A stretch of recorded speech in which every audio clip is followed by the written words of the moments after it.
Welcome to episode 8 of Perspective Podcast. And I know you see the elephant in the room, my hair. Yes, I cut it. It's gone. I'm restarting and I just want to restart and have a new layout for my hair. Basically, I always had a taper, but it always used to be, it'd start a bit back and I want it to be a bit more closer. And I just want to have more of a stronger taper fade.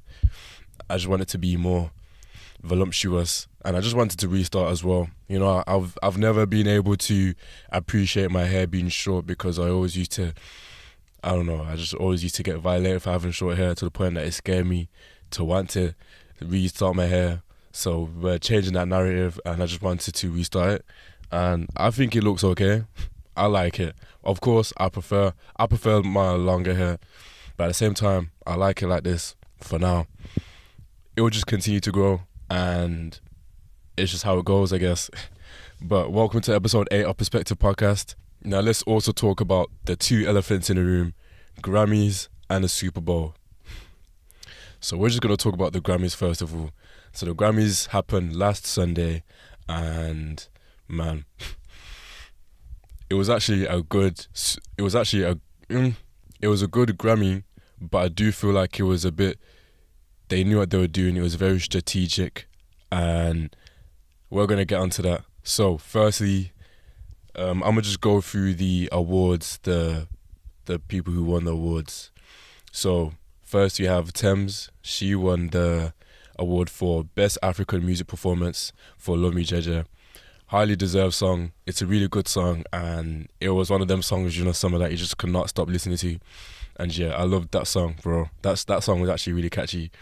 Then we had Chris Brown. He won best R&B album winner with 11:11 Deluxe. And we all know that the Deluxe is because of the one song, Residuals. And I've been saying that song is a really good song. It is a really good song. It literally is a top 10 Chris Brown song. Hate it or love it, that song is generational. And yeah, he really deserved that Grammy.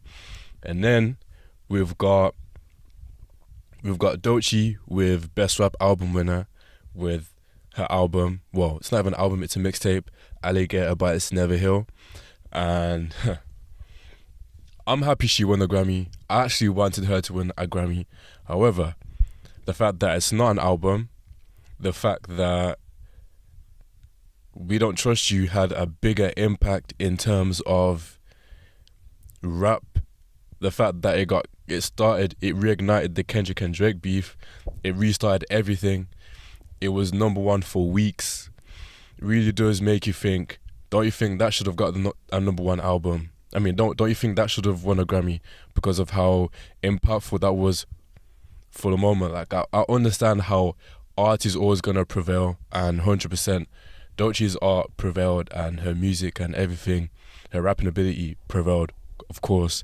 However, the impact that We Don't Trust You had, it would have been good to see We Don't Trust You win a Grammy.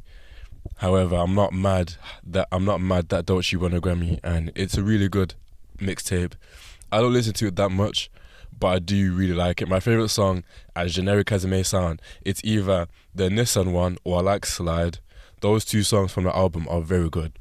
And yeah, but damn, it really happened. Doechii won, and it was predicted that she was going to win anyway, so I wasn't surprised when she won because everyone was predicting that she was going to win a Grammy. So hey, shout out to Doechii, man. Shout out to Doechii.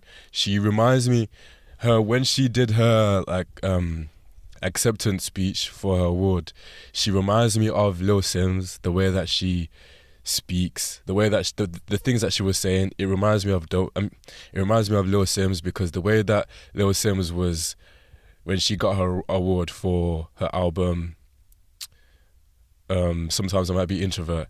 They were saying similar things, and I just see a similar vibe. I'd love them two to work together because you can just see there's like similarity. I don't know if it's just me, but you definitely see something. And yeah, Doechii, she deserves her album. She deserves her Grammy because her album is really good. Gotta stay drinking your water, especially during this podcast. Sheesh. Beyonce won Best Country Album. She won Album of the Year, and she won something else. Oh, she won um like best country song or something, and that was for the Most Wanted one with Miley Cyrus. And hey, it got a lot of hate because because yeah, one country album or country song when Shabuzi had more of an impact with the bar song. That song literally went number one for weeks. It's probably one of the most, if not, I think it was the most number one song on the charts ever. And for that to not win a Grammy, it's kind of crazy because it did deserve it because of how well it has done. But Beyonce just had to sweep up, unfortunately, and she even won Best Album, which was also controversial because everyone wanted Billie Eilish's album Hit Me Hard and Soft, and I'll be honest, I agree. I agree because Hit Me Hard and Soft, unironically, it is Billie Eilish's best album. She's won Grammys for both albums, I swear. Happier Than Ever and When We Will Fall Asleep. Those two albums, cool. But this album, I feel like it's her most mature. It's her best album. I even believe that she thinks that too, that it's her best album. And it did not win a single Grammy. It did not win no Grammy, especially for not even for Birds of a Feather. I think that is tough because honestly, that is going to be a generational song. And it's going to be more generational than any song that she's ever done. And it did not get a Grammy. It did not get nothing. It's tough. It is actually tough. And you could just see from her face that she just wanted to cry. And yeah, it is sad though, but don't, with these awards, don't let a Grammy take away, and don't let an award take away how good the music is. You don't need a Grammy to clarify, okay, this is good. Regardless if you have people listening to your music, if you have your concerts, your shows selling out, that's more than enough. You know what I mean? And an award does not mean anything when you have people who actually listen to your stuff, and I'll forever say that, and I hope she's hearing this, you know what I mean? But honestly, an award does not, what's the word? I can't think of the word, but it doesn't make you who you are, bro. Like, you don't need an award because the music is good, the music speaks for itself. And yeah, it is tough though, it is tough. Beyonce's album is good, but it's just not better than Hit Me Hard and Soft. But the album is good. I don't think it deserves the hate that it got though. I do appreciate the album and I do listen to a few songs off that album. It is good, so I'm not going to be on the hating wagon because it's a good album. However, I do feel like Hit Me Hard and Soft should have won that Grammy. But yeah, we're going to talk about Kendrick now. So, we all know what Kendrick won. He won rap. He won Best Rap Song, Song of the Year, Best Rap Performance, Best Music Video, and Record of the Year. Man, he literally swept up the Grammys, and Not Like Us is now the most awarded rap song in Grammys history, and it's a diss song. You know how crazy that is?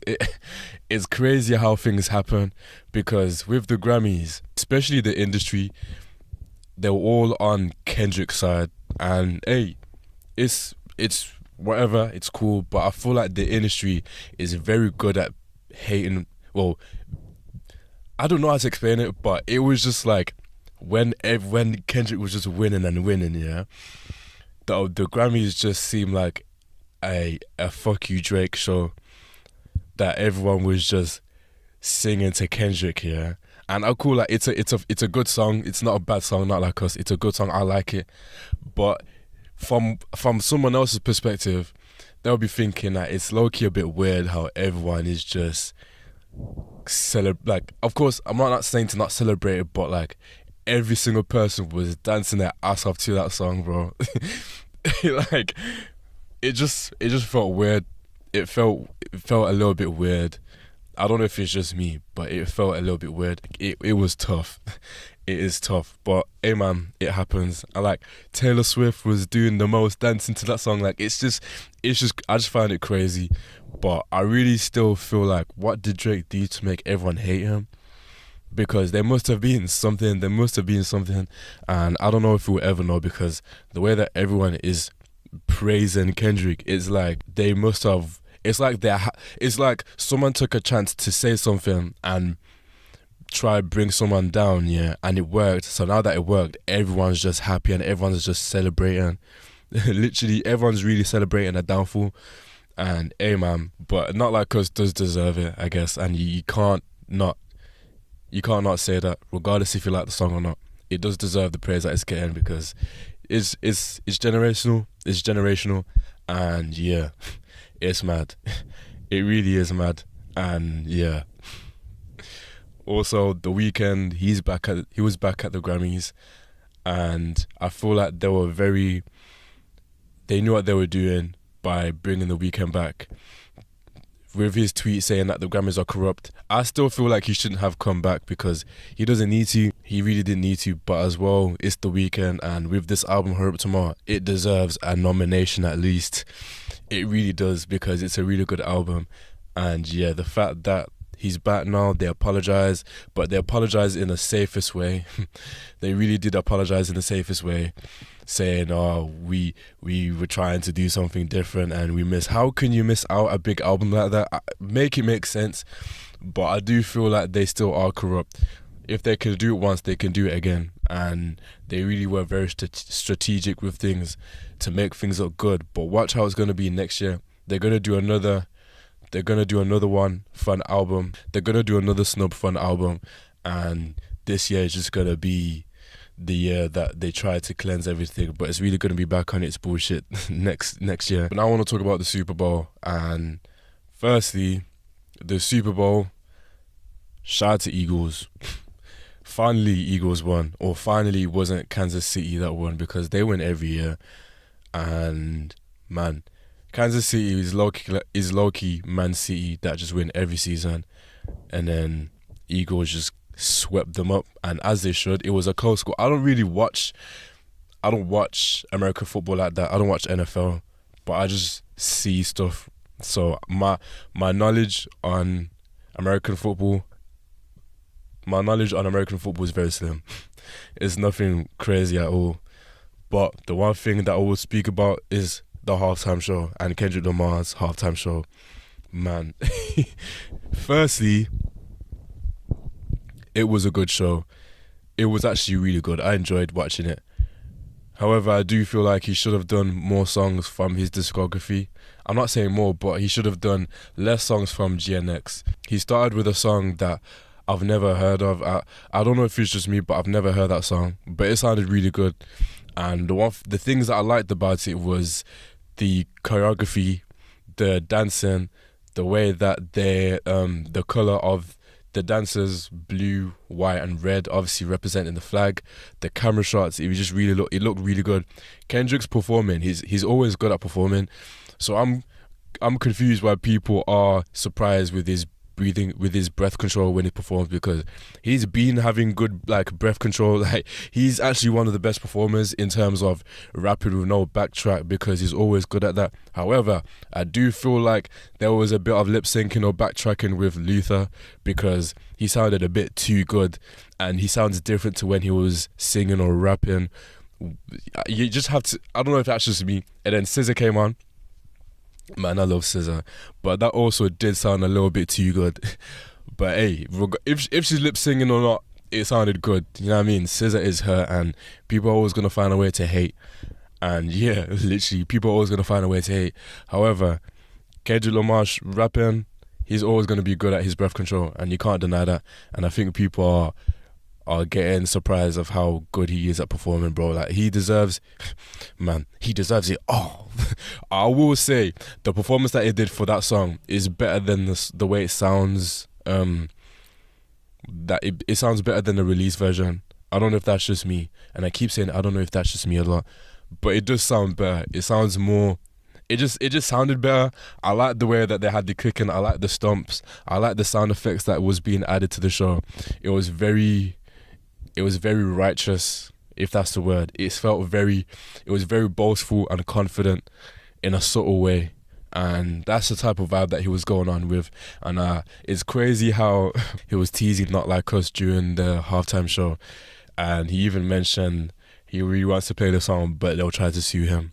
Man. Man. I really do not know how Drake is going to continue. He's in Australia now doing his tour. I don't know how he's going to maneuver past this. Like, I really don't know what he's going to do, because he's actually low-key, he's in the mud. He's always going to do well with whatever he's going to do. But damn, it's really tough. And then then you perform Not Like Us, and man, brother had the audacity to say Drake with a big ass smile. Bro, as soon as I saw that, I knew that shit was gonna turn into a meme. And it is. It really is. And it's crazy how he brought Serena Williams to just do the crip walk. He knew what he was doing. He knew damn well what he was doing, because Serena and Drake have always, they've never left on the right foot, bro. They've always had some beef, and Drake always seamlessly like drops some disses at him. I mean, Drake always drops disses at Serena or the husband, and man, maybe that was the surprise, because people were saying that there's going to be a big surprise at the Super Bowl, and I guarantee you that was probably it. Serena just crip walking, honestly, because man, that is tough. That is actually tough. Her use of being there is actually not needed. Like, I'd rather see Jay-Z crip walk than Serena. Like, what it was, I guarantee the only reason for her to be doing that was to rub it in Drake's face. Honestly, like, the way that he was doing things is very strategic. And I will say that it's mad how Not Like Us is the first diss song to be performed at the Super Bowl. It's mad. It's crazy. And Drake is cut because big as a wet. Like, damn. Like, all the things has literally been going Kendrick's way. It's been going in Drake's favor. I mean, it's been going in Kendrick's favor, and there's nothing that you can do. There's no way. You got 5 Grammys last week, and then you're doing the Super Bowl, and then you have your tour starting up. Like, there's so many things that it's just going his way. It really is going his way. Honestly, that's all God, bro. But it's just mad how things are going his way, and hey, man, you can't do nothing but just congratulate the man. But honestly, Drake stands, and Drake himself, man, it's just tough. It really is tough, because sheesh. But my rating for the show, I'd give it a 7.5, because he didn't play Love. I would have loved to hear Love. That's like one of his best songs ever, and he did not play Love. Man, that would have sounded really good. It just would have been good if you performed like throwbacks of his stuff, even if it's for a couple seconds, and then just switch it. But he didn't. I knew that he would have performed DNA. Of course, you can't not play DNA. His show was good though. It was just very recent. A lot of people who do their halftime shows, they always play their old stuff, like mixed with the new, but mainly just a collage of their discography in one.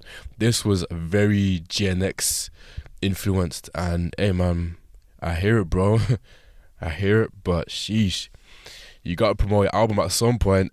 That was literally just him promoting his album.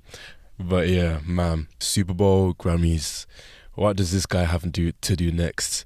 Honestly, his tour, man. Sheesh. Then we're going to talk about Kendrick. I mean, no, not Kendrick, Kanye. It's actually sad how things are going for him, because the way that he's just talking on Twitter and just doing this, it doesn't make sense to me, because I don't know what he's gaining. Basically, if you don't know what happened, is Kanye has just been making a lot of tweets, a lot of weird, rude tweets, just tweets that can get you cancelled. And I'm surprised how none of these like big people or brands have. I mean, technically he already has been remove from brands and stuff, but the way that things are going is just not looking good. Like, there's no way that you're saying that if you're violating Virgil, there's no way that you're saying fuck you to Virgil to Virgil. There's no way, because what has Virgil done, bro? It really just seemed like envy and greed, and it shows that even when you're dead, people will still do what they can to bring you down. Even when you're already down, like, it make sense. And then trying to say that you're a Nazi, like, man, it's just crazy. Like, I genuinely do believe it's all for attention, and he knows what he's doing. It's gonna get a lot of views, and he knows what he's doing, and it's just not right. You can just tell the intentions are not pure. Like, it's ruining the way that people view you, and the way it makes me not want to listen to his music even more, because damn, how many times can people really defend this guy? At this point, with his album Bully, I could not care less about the album that he has to drop, because if it's like, I really do not want to know what he's going to be saying, because if he's saying that on a tweet, what is he going to say on a song? You know what I mean? It's just weird, and I don't like it. It's crazy how things have happened. Like, if you would have told me this years ago, that this is what Kanye is doing now, I would not believe it. But damn, and I want to know, why is no one stopping him from doing all this stuff? He proclaims so much to be a god, but he's just very arrogant. He's not acting godly like at all. He's like, you know what I mean? He's not, and it's crazy. It really is crazy, and it's sad to see that, because he really made graduations. He really made late registration. That may be my favorite Kanye album, but he really made all these songs, and he's just ruining it now. It does not sound good. It doesn't make him look good at all. And my lips get so dry. It does not look good for the guy, and it's tough. It is very tough, and I want to know how things are gonna play out for him. Travis hasn't followed him on Insta, and unfollowing doesn't really mean a lot, especially for Kanye and Travis. I don't know how things are gonna like pan out, because them two are locked in, and if they're not anymore, then that is tough. He's already lost to Mike Dean. Kanye is losing a lot of people, and it's just tough how things are going. And it also means that Travis will not bring Kanye out at Coachella. But hey, I hope he brings out The Weeknd though, because that would be really good. Speaking of Travis, 4x4 has gone number 1. However, this is being recorded on a Monday. The Billboard charts releases on a Monday. I guarantee you it's going to have a big drop, and it's predicted to have one of the biggest drops ever. It's literally because 4x4 is not that much of a good song to me. I still don't listen to it, and I don't think I will. This is the first time in years that a Travis song releases and I'm just not keen on listening to anymore. Like, I don't really like it like that, and like, it's a cool song, but there's just nothing crazy about it. And I'm not trying to dish out no hate or nothing, but it's just not really that song. And yeah, it's mad how much of a decrease it's gonna have. I honestly feel like it will sound good live, but that's it. That is actually it. Even though Drake's been having stinkers with Kendrick Lamar going crazy, he's been having W's with his tour in Australia. And honestly, he has to come to Europe. He has to come to the UK, because his tour looks really good. It looks really good. And one thing about Drake that I would say, his stage sets always look good. I like how good and different this one is, because he always has his sets, or always does his shows where he's in the middle. He's always in the middle of something, and I like how he has like a catwalk around the whole arena. That is actually very sick, because that means that people from the seat, like people that are seating, will literally get a close look from all angles, and people in the middle section, like, understanding you're still gonna see him regardless. So I think it's really good. I think it's actually really good. And damn, this car. I will say, with his tour that he's doing, the way that it looks, I like how there's lights all over the arena, like from just, it's covering the whole arena, like the ceiling of the arena. Bro, I really be dissecting all these things. When I'm watching a concert, I really look at the lights and the way that things are going, and the lights really play a big part of a concert or a show, because it just brings aura to a show. It really does, and the way that he's done it, it just looks sick, and I like how it looks pleasing. You just have to watch it because it looks really good, and I hope that he brings it to UK or something because I really want to see him. And Tyler the Creator's tour, it looks really good. Tyler the Creator is always going to be a good performer, and his shows are always going to look good, and that's a fact. And he really is a pyro lover. He loves pyros, and that's the difference between him and Drake. Drake doesn't really use that many pyros. He just uses flames and a little bit of I don't know, like the sparks and shit. That's all. But Tyler, bro, he goes crazy. He goes crazy with the pyro because pyro really does adds an effect to a show, and yeah, it's crazy. But I really want to see Tyler, and I really want to see Drake. I really want to see as many people as I can in terms of concerts this year, because people are doing concerts this year, and I'm there, especially during 2025. Like, it really is that season, and it's that season to get yourself out there and go see people, go to these concerts, because this is an era of an artist or an era of an album that you really like that will never be the same again. And I really wished I went to see Kanye when I was younger. I really wish that he was doing these. I just really wish I had knowledge, but hey, I was just too young to know what the fuck was going on, honestly. But hey, man, you live and you learn, and yeah, it just gives you a reason to go and see the people that you really like to see, because when things are gone, they're gone, and you never know when that will be. I'm very grateful that I got to see Drake. I've seen Travis 5 times. Very grateful. 5 times is actually ridiculous, and I'm going to see him for the 6th time. And it's just mad. But yeah, go and see your favorite artist, because you never know what's gonna happen. Like, I've literally seen Juice WRLD. Like, that is crazy. I'm very grateful for the artists that I've seen.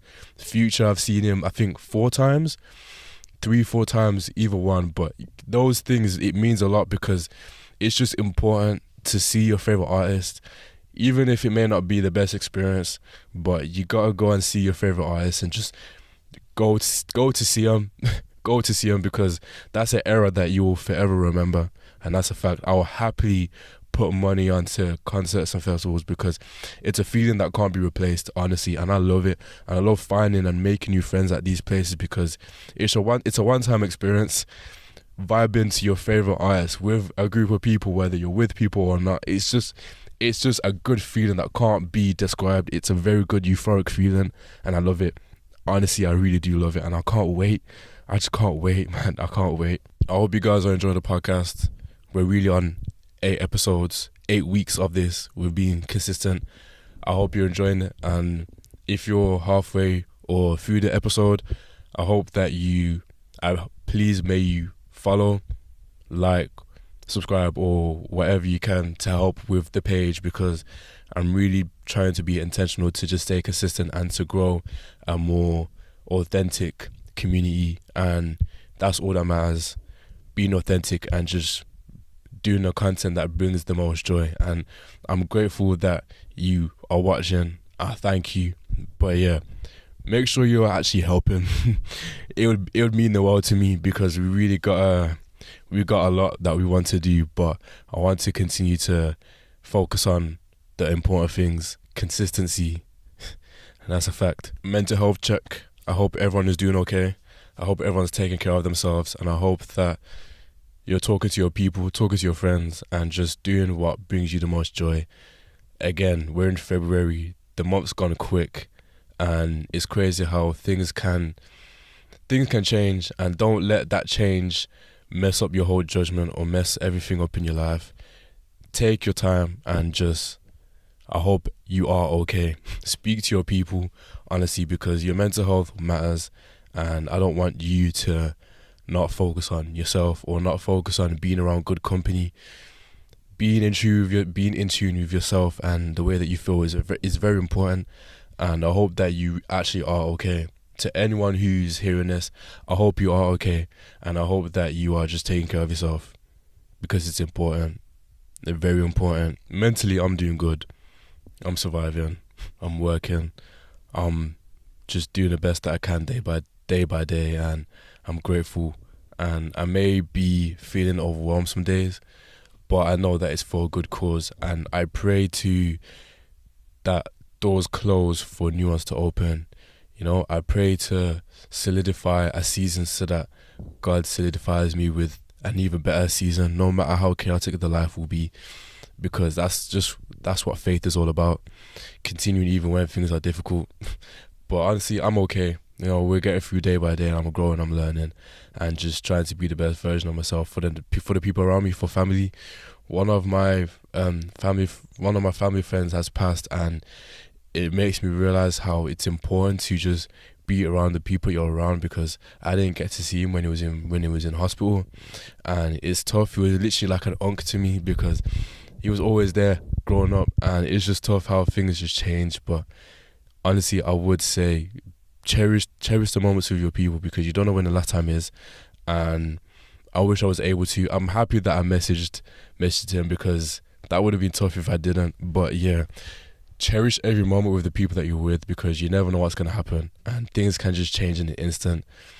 The last time you see someone really may be the last time, unless you actually take the intention to be with that person. I think that's what's important. Also, I've listened to Mac Miller's album.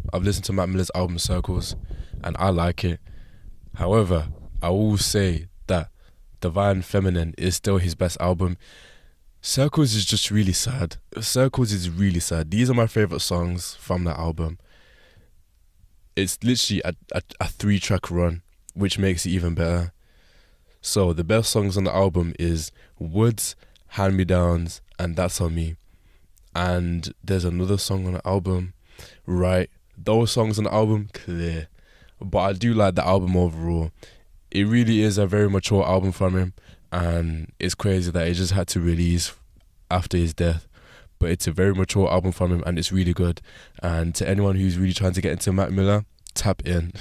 You probably all have. I don't know why I'm saying to tap in, but you have to listen to Mac Miller's music because it's really good. But my neighbours have a dog here, and he's so energetic. No, honestly, yeah. When the time is right, we will get a dog, and the dog that I will get is either a Doberman or a Rottweiler. Either or. I'm not fussed. We will get a dog. I hope that everyone is doing the best that they can to chase their goals one step at a time, through discipline, hard work, through faith, and just through what feels right from within. I hope that you are just striving to be the best version of yourself for the people around you, and no matter what challenges you face, I hope that you keep going, because life is all about just growing and just having that faith and doing what makes you feel the most happy. That is what purpose is. Doing what brings you the most fulfillment. The most fulfillment for me is God, and doing what I love to do, filming, content, anything to do with that. So doing what brings you the most joy, fulfillment, that is what matters the most. And it's something that cannot be explained because of how good it is. It's something that really does drive your mind away from things that are bad. It's that thing that keeps you wanting to be the best version of yourself. If it's something that is keeping you on your toes to be the best version of yourself, then that is something that you should stick to. If it's something that's making you fall into bad habits, or you're thinking that your life is just not it, then you should always rethink what you're doing. But if it's leading you to a place where you're doing things better, then that is the thing that you want to continue to do, because that is what it's all about. And yeah, I'm very grateful for filming. I love filming so much, and yeah, I hope that you're chasing your goals and doing what brings you the most joy. That was a little bit of a tangent. Days are getting longer, summer is approaching, spring is approaching shortly, and the moment that spring approaches, I'm gonna be in America. I cannot wait. Also, injury update, I've started my rehab. We are doing it well. Weekly, we're staying consistent. I'm getting better day by day, and we're just getting there. Hope this was not too long of an episode. I tried to make these episodes concise, and I don't want to say too much, nor do I want to say too little. I hope you've enjoyed. I hope to see you at episode 9. I'm grateful for you guys to tap into the episode, and we'll see you guys next episode.